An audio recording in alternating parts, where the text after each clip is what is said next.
Los aztecas, nómadas del norte, llegaron después y se asentaron en la cuenca de México en el siglo XIII. Impresionados por las monumentales pirámides de Teotihuacán, abandonadas durante siglos, pensaron que la ciudad había sido obra de los dioses. Incluso hoy, no sabemos qué pueblo construyó esta ciudad.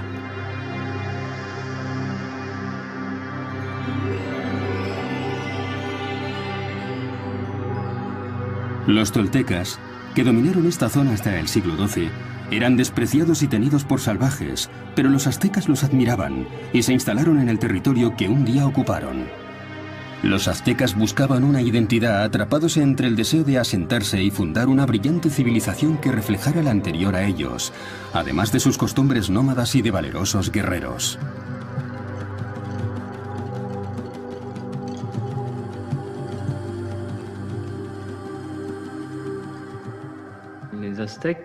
El pueblo azteca tenía una filosofía y una actitud de doble filo.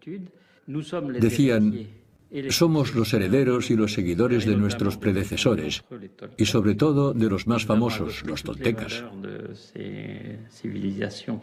Hemos adoptado los valores de las civilizaciones que nos han precedido, pero sobre todo somos agricultores, un pueblo con una conducta civilizada y al mismo tiempo nuestros orígenes son del norte.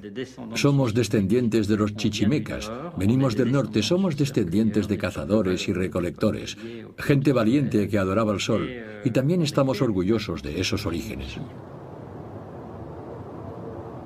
La Ciudad de México fue construida sobre las ruinas de Tenochtitlán, la capital azteca, después de que fuera destruida por los españoles. No es fácil encontrar trazas de la presencia de los aztecas en una jungla urbana de 20 millones de habitantes. En 1978 hubo una sorpresa. En esa época, el ayuntamiento de la ciudad empezó a construir una red subterránea de transporte. Cuando se iniciaron las excavaciones, los obreros encontraron unos objetos extraños.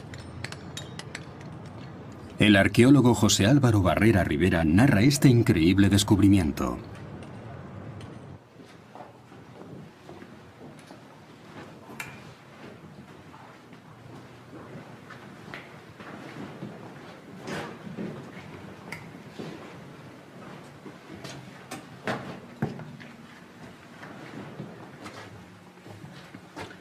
Estamos ahora aquí observando, bajo del sagrario, lo que es el Templo del Sol. Este es el muro norte del Templo del Sol. Es un templo que se ha dedicado a Tonatiuh, el dios solar.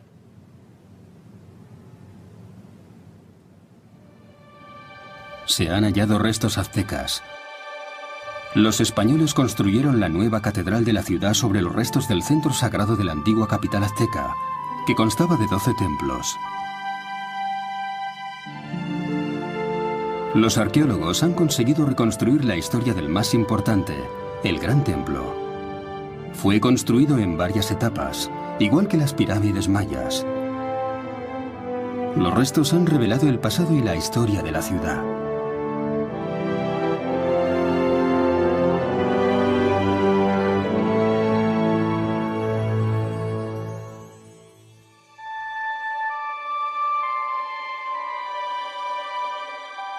Donde hoy está la Ciudad de México, a una altitud de 2.200 metros, hace 500 años había un lago, el Texcoco. Construyendo islas artificiales, los aztecas crearon una ciudad lacustre en una zona de marismas, una Venecia en las Américas, la increíble Tenochtitlán. Cuando llegaron los europeos, esta ciudad albergaba 300.000 habitantes, algo extraordinario para ellos. Tenochtitlán era una de las mayores metrópolis del mundo en aquella época. En el centro de la ciudad estaba el recinto sagrado, con el gran templo, cuyos restos se han hallado. Calculamos que toda la zona debía tener unos 13 kilómetros cuadrados,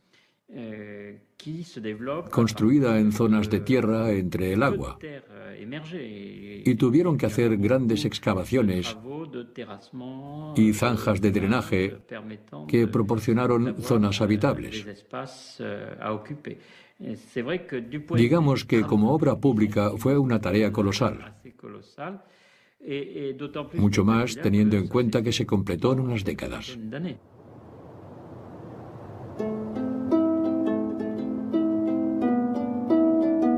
Los aztecas que se instalaron en esta región pantanosa tenían muy poca tierra cultivable, pero consiguieron sacarle el máximo rendimiento al ambiente para alimentar a los miles de habitantes que vivían en la capital. En los suburbios de México hay unas inusuales zonas agrícolas, conocidas como chinampas. Estas parcelas son tan extraordinarias que forman parte de las listas de Patrimonio de la Humanidad de la UNESCO. Su conservación nos permite viajar atrás en el tiempo y descubrir los secretos de los aztecas. Una chinampa es una zona cultivable compuesta por canales e islas artificiales. Los campesinos mexicanos de hoy conservan su preciosa herencia azteca y continúan cultivando a la manera ancestral y creando estas parcelas lodosas.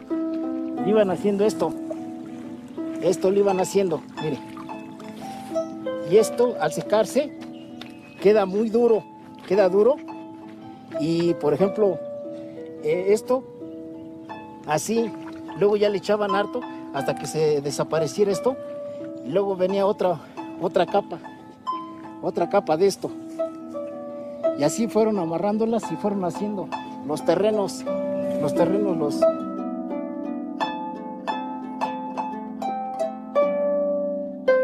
Estos huertos flotantes, construidos alrededor de la ciudad, pueden alimentar a una población de varios miles de personas. Esta técnica es muy productiva. La riqueza del suelo, la abundancia de agua y de lodo y la luz del sol garantizan 4 recolecciones anuales de diferentes cosechas. El cultivo de las chinampas duplica el rendimiento y la producción del suelo.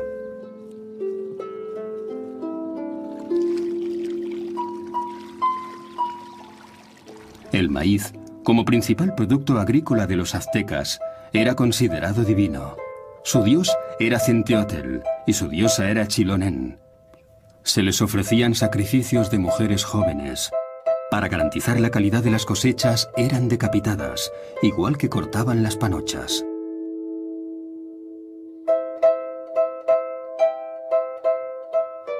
En Centroamérica se llevaron a cabo sacrificios humanos durante mucho tiempo, pero para los aztecas se convirtió en una obsesión. Cuando los conquistadores entraron por primera vez en la gran plaza de Tenochtitlán, se horrorizaron al ver la escalinata del gran templo cubierta de sangre.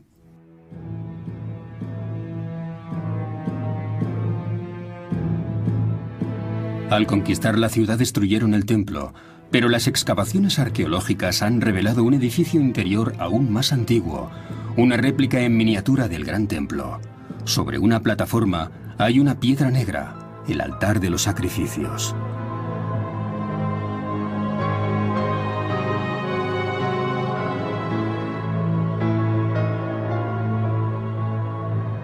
El más común era la extracción del corazón. Tendían a la víctima en la piedra del sacrificio y la sujetaban 4 hombres. El sacerdote le abría el pecho con un cuchillo, le arrancaba el corazón aún palpitante y le ofrecía un sol sediento de sangre. El cuerpo de la víctima se lanzaba por las escaleras de la pirámide y era devuelto a la tierra. El corazón se colocaba en esta estatua, Chacmol.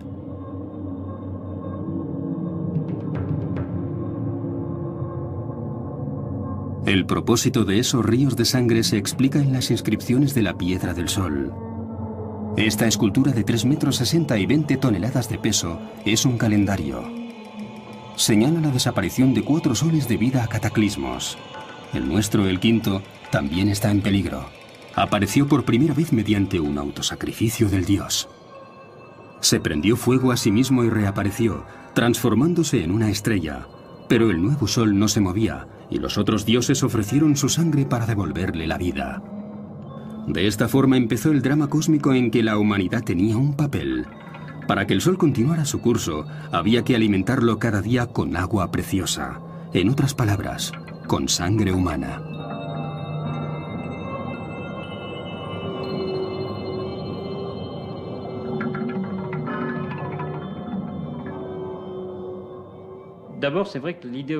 Es cierto que en lo que concierne a los sacrificios humanos, la ideología de los aztecas tenía mucha fuerza. Era la piedra angular en la construcción de su identidad y en el papel que se dieron a sí mismos en el mundo.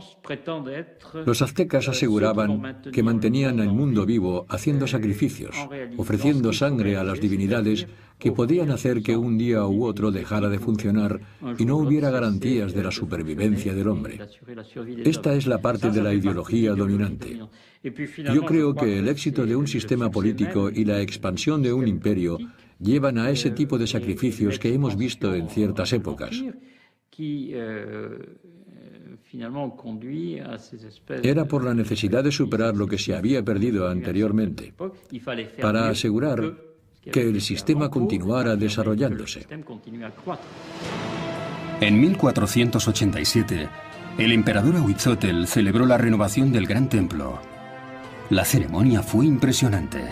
Sobre el ara del sacrificio, los sacerdotes abrieron el pecho a una interminable procesión de cautivos.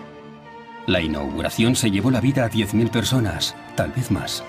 El imperio estaba en el apogeo de su poder. Desde 1440 los aztecas habían llevado a cabo una gran campaña de expansión y conquistaron por la fuerza las tribus que vivían en la meseta mexicana. En 1520 gobernaban un imperio que cubría 200.000 kilómetros cuadrados. Poco antes de la invasión de los españoles incluía 38 provincias y todas estaban obligadas a pagar un alto tributo. Los aztecas impusieron su dominio por medio del terror.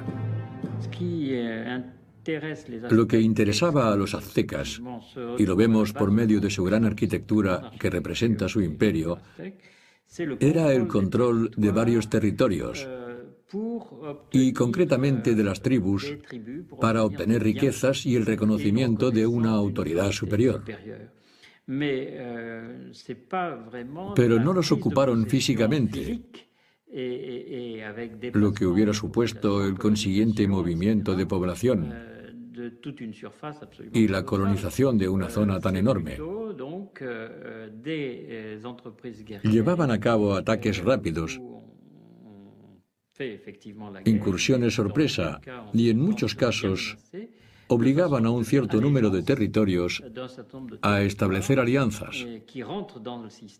Se adherían al sistema imperial y reconocían la suprema autoridad tlatoani,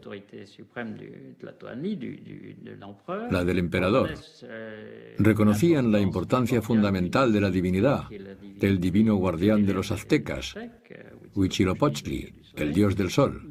Pero al mismo tiempo, hasta cierto punto, tenían derecho a continuar dirigiendo sus propios asuntos mientras siguieran cumpliendo lo pactado y pagaran sus tributos.